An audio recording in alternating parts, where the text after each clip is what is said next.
I was in my 22nd year, and I'd just left college. I was free to choose a career, and I chose it too quickly. Afterwards, I abandoned it with great speed. But I've never regretted the 2 years I spent in Cambridge as a student of divinity. Cambridge, for the lovers of woods and trees, has changed for the worse since those days, of course. But I remember the Cambridge I want to remember. One grey December afternoon, I went to the town of Medford. I was late in starting back from my lodgings, and as dusk was falling, I came to a narrow road I did not recognize. I was about 3 miles away from home, and I reckoned the road offered me as good a shortcut as any. The road was obviously seldom used. The wheel ruts looked old, and after 10 minutes walking, I came to the house. And so began one of the strangest, and for a time, one of the most terrifying episodes in the whole of my life. Beyond Midnight by Michael McCabe. It was huge, the house, ugly and yet beautiful. The apple orchard that surrounded it was tangled and overgrown. Something bade me go up and try the door. It was locked, and so I continued on my way. I thought about the old house on and off during my studies, and a few days later, I returned there. I found it again without any difficulty. I approached as before, and the door was locked and barred as before. I was about to walk away when I heard someone approach. I hid myself immediately.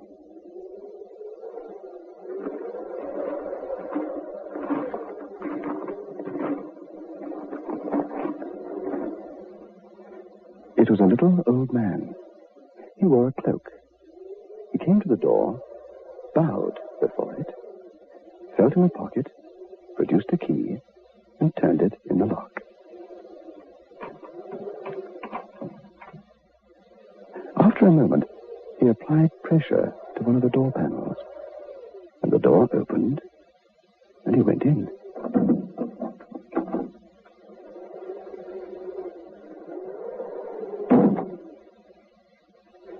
After a little while, candlelight appeared faintly through the shuttered windows, and squinting through a crack, I saw a lighted room, and, grotesquely out of proportion, I saw a shadow of someone seated rigidly, as if being interviewed by someone, or something. After a while, the candlelight went, and the little old man came out, locked the door, bowed in the same strange way, and hobbled away again down the road without a backward glance. I went home that night strangely disturbed. Why? I could not then think. I was disturbed, but fascinated too. However, I tried to put all thoughts of the house and the old gentleman out of my mind, for I had a lot of study to occupy me. Some days later, I took a stroll through Mount Auburn Cemetery, and it was here that I saw my little old gentleman again. He was sitting upon a seat, staring straight in front of him, with a kind of terrific dignity, mixed with a strange, inexplicable sorrow. I watched him for a long time, and then I slowly approached. His clothes were shabby but neat, and his old blue cloak had known half a century's brushing. Good day to you. We're having wonderfully mild weather for this time of the year, don't you think? This is a very comfortable place.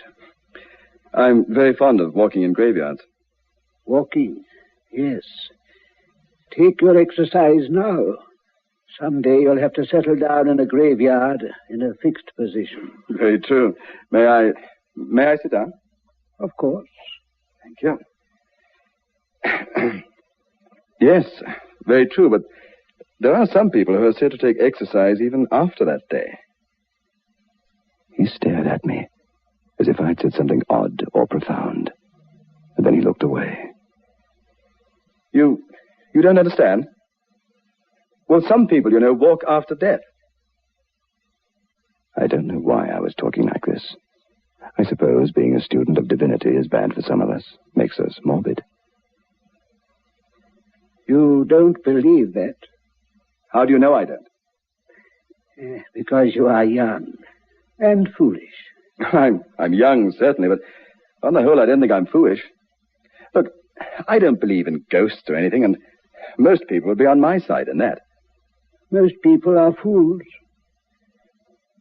Are you a student? Yes, of divinity. Of divinity? Theology. I'm studying for the ministry. There are certain things you ought to know, then.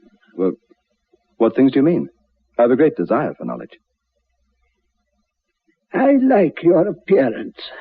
You seem to me sober enough. I'm perfectly sober, all right. You seem fair-minded. I no longer strike you as foolish, then? I stick to what I said about people who deny the power of departed spirits to return. They are fools. You have seen a ghost? I have not had to pry into old books to learn what to believe. I know.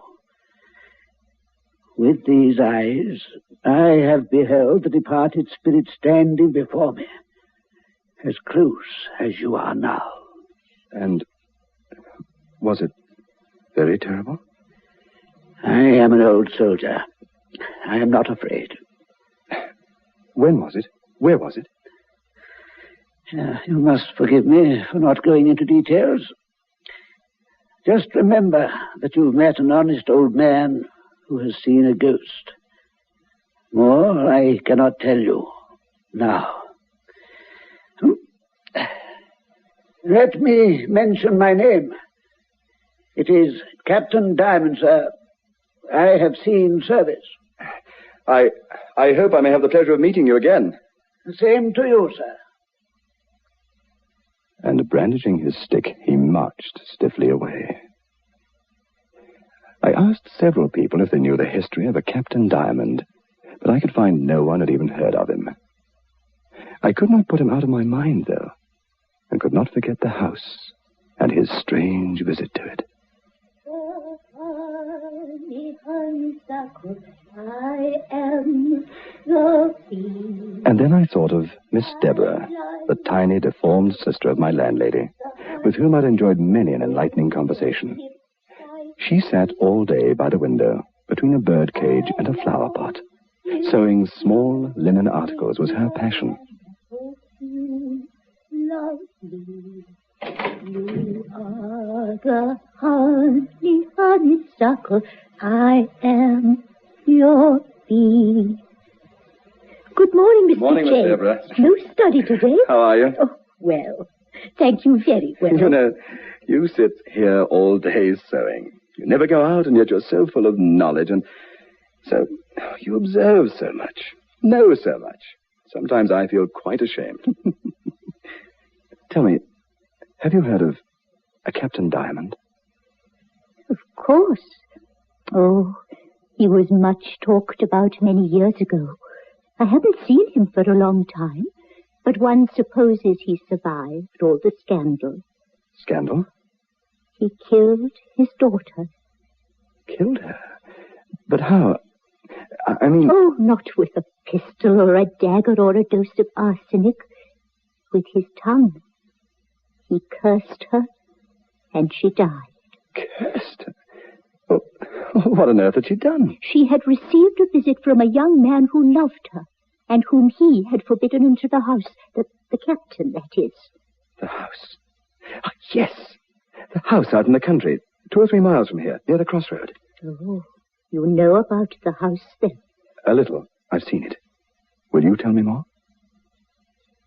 The captain and his daughter? He was a very high-tempered old man.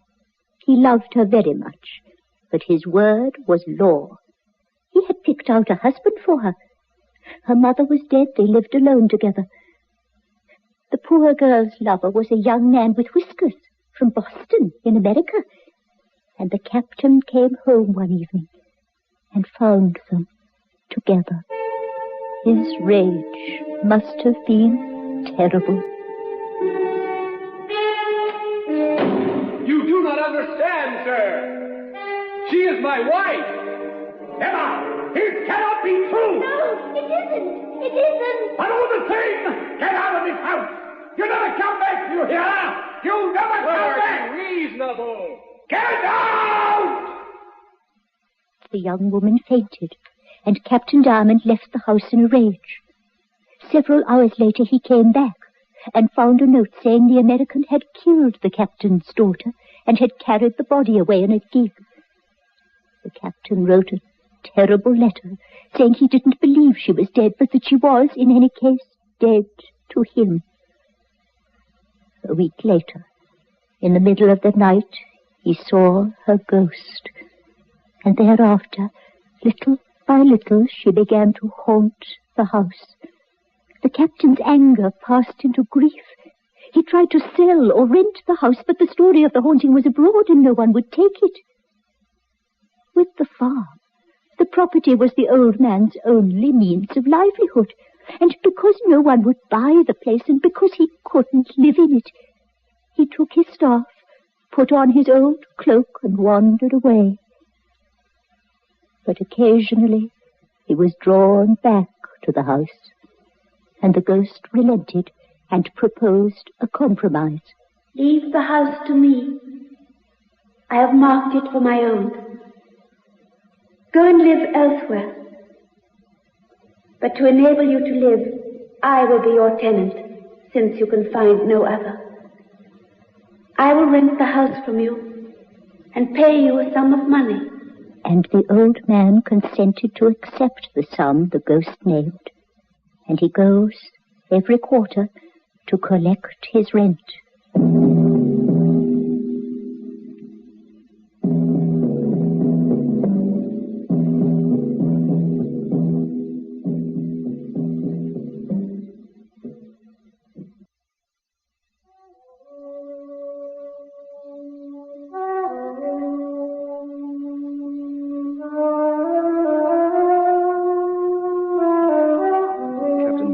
No other means of living? None. The ghost supports him. A haunted house is valuable property. And in what coin does the ghost pay? Silver. But all the pieces date from before the girl's death. I'm sure it was part of the bargain that he should go in person to collect his rent. And so, for him, life goes on. And he keeps this secret which you must keep too now that you share it. Well, now, it's time for my sleep, Mr. James, if you'll excuse me. Storytelling has quite worn me out. My first sight of him had been on December the 31st, and it was likely that he would return to his haunted house on the last day of March, the end of the next quarter. When the 31st of March came, I was there, at the house, watching. He came and went as before, bowing and letting himself in just the same, and I felt an enormous pity for him. A month after this, I met him again in Mount Auburn Cemetery. What do you want of me? I wanted to enjoy your conversation again. You don't find me cracked? Cracked? My dear sir, I'm the sanest man in the country. I believe you. I will tell you. I once committed unintentionally a great crime. Now I pay the penalty. I killed my own child, you know. Struck her to the ground. But they could not hang me. More is the pity. Because I struck her with words, not with my hands. And I know that her soul is immortal, sir. For we have an appointment to meet 4 times a year. Her spirit, you mean? Her spirit, I mean. She has never forgiven you? She has forgiven me as the angels forgive. That's what I can't stand, the soft, quiet way she looks at me. I'd rather she twisted a knife about in my heart. I must go my way. I must be creeping along. I shall perhaps see you here again. Oh, I'm a stiff-jointed old fellow, and this is rather far for me to come, but I should like to see you again someday, perhaps. What is your name? James. Roger James. Look, please keep this little book. It's Pascal's Thoughts. My name's written on the fly sheet. It's a book I'm very fond of. Perhaps it'll tell you something about me. I'm not much of a reader, but I shan't refuse the first present I've received since my troubles. Thank you, sir. And he took his departure of me. An old, shuffling figure. Terribly sad. Broken. On June the 30th, I decided what I would do. That quarter I would wait at the house, but this time I would not conceal myself. He was a little early this time, and the candlelight already shone through the window shutters when I arrived. And when at last he came out, he found me waiting on the doorstep.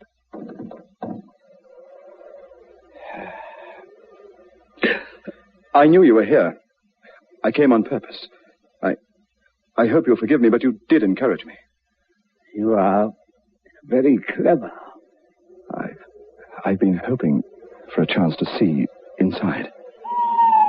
Do you know what it is I see? How can I know, except by experiencing? Please, take me in. Take you in? I wouldn't go in again before my time's up for 1,000 times the sum. I stick to my bargain, no less, no more. If you'll go in alone, you're welcome. Will you wait for me here? Yes. You will not stop very long. But the house is pitch dark. When you go, you have lights. Here. Take these. Thank you. You'll find 2 candlesticks with candles on the table in the hall. Light them, take one in each hand, and go ahead. Where shall I go? Anywhere. Everywhere. Trust the ghost to find you.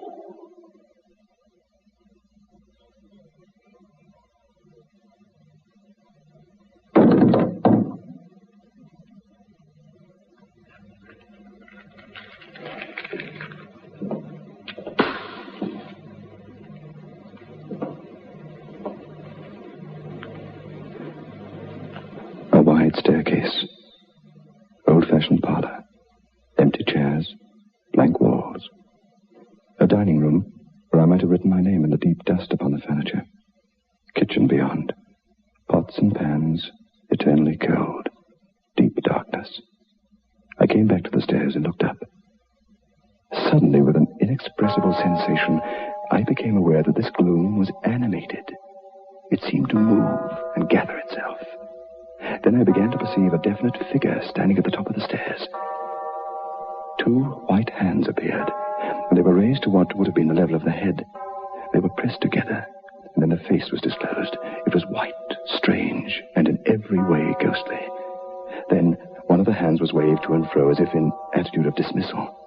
I left the house. I did not look back. Outside again, the captain looked at me but said nothing. I felt something I can never explain. It was fear, yes, but something deeper, beyond fear. I hadn't the heart to disturb the old man's next vigil. Came the 30th of September. I was sitting in my room alone when there came a knock upon the door. I've come from the old gentleman, Captain Diamond. He's right down sick and must see you.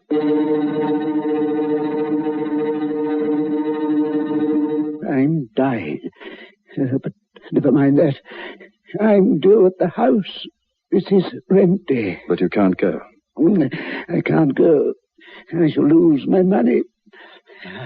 I'm dying. I want to pay the doctor. I want to be buried like a respectable man. It's this evening? At sunset. Sharp. I can't go. I'll lose my money. Would the money be paid to another person?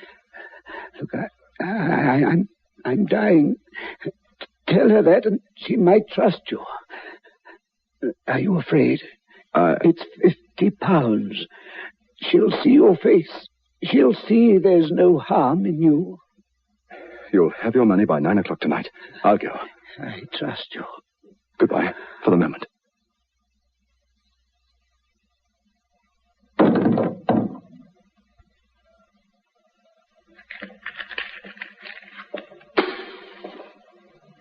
I waited for a long long time, at last I saw it. The figure, the same as before. I've come in place of Captain Diamond, at his request. He's very ill, unable to leave his bed, and so please pay me the money. Captain Diamond would have come himself if he were able to move. At this, the figure came slowly down the stairs, and I saw the white face. Instinctively, I backed away. The figure reached the bottom of the stairs and advanced. As it drew near, I saw that the face was perfectly human. We gazed at each other. When the voice came, there was nothing ghostly at all about it. Is my father dangerously ill? It was no apparition, just a very beautiful woman. Quickly, I stretched forward a hand and pulled sharply at the veil. She was about 35 and had her father's features. Her face was sorrow-worn and pale. My father, I suppose, sent you here to insult me. Here is your money. I stooped to pick up the purse of money, and she seemed to glide away. She disappeared not up the stairs, but into one of the rooms leading from the hallway. I knew she was no ghost. I had turned to go when she screamed. My father! My father! Your father? But where? Through there. No. He's in white. In his shirt. It's not he. Your father, he's in bed, ill, badly ill. Dying? I hope not. Heaven. I've just seen his ghost. Ghost? It's a punishment for my long folly. The punishment of my violence. Take me away from this place. You've been playing all these years? A game? The last time I came, you frightened me a lot, you remember? It was a game. But it was the only way. Had he not forgiven you? So long as he thought me dead, yes. There have been things in my life which he could not forgive. And where is your husband? I have no husband. I never had a husband.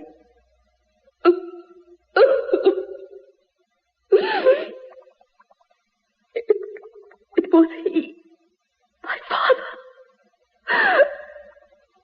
I saw him.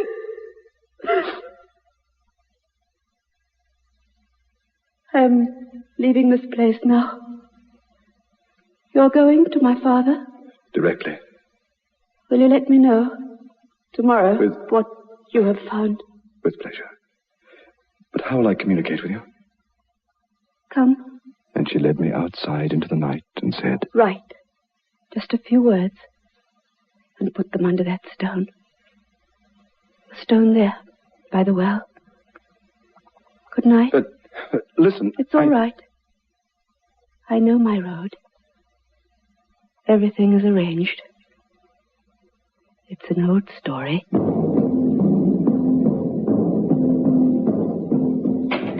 Nancy, how is he? He's gone. To glory. Dead? He's as big a ghost as any of them now.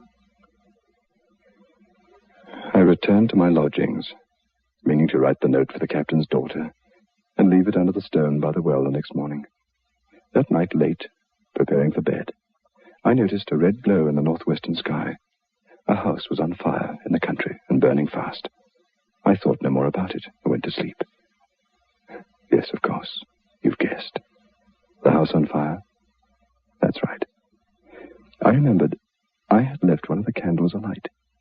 If it was not that one, it was the one she had dropped when she thought she had seen her father's ghost. The house was a mass of charred beams and smoldering ashes. The well cover had been pulled off in quest of water by the neighbors. The loose stones were displaced, and the earth had been trampled into puddles. To the best of my knowledge, no one ever saw again the beautiful lady who had haunted, in the flesh, her father for so many years.